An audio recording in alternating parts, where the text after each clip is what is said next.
Check out how the number settles down at 1.6 volts. But as soon as I press down, it immediately jumps up to a really high voltage, even though I'm not even pressing full cycle. And the reason why is this bin is full of supercapacitors, not batteries. And supercapacitors store electrons, and those electrons don't move unless electrons come into the circuit.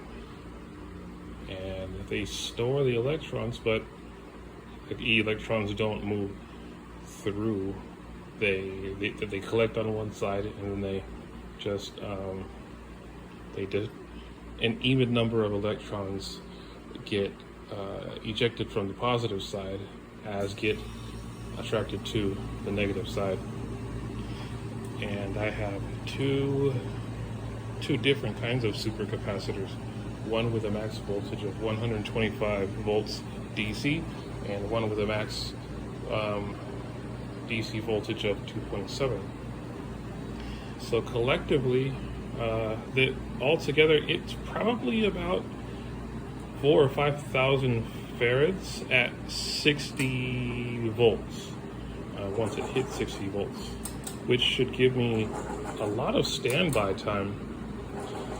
And the cool thing is, with supercapacitors, I can dump everything at once in one big fat lightning bolt, or I could just let it drip nice and slow, or I can add it in front of a battery and be like a short-term buffer. My wrench just dropped on the floor, but yeah, this is kind of cool. There is no external source. I only have a gearbox and a hand crank torque wrench, and that's it. And two different kinds of supercapacitors, all in serial, and through a couple of bus bars, these two different kinds are put in parallel, so the capacitance is just added together.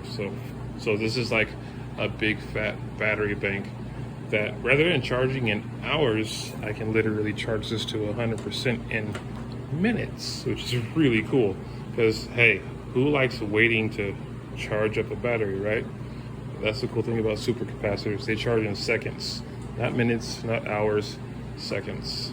So I can literally crank this thing 3, 4, 5 times, and these will go up to 100%, and they can literally run my entire GPU rig for the whole day.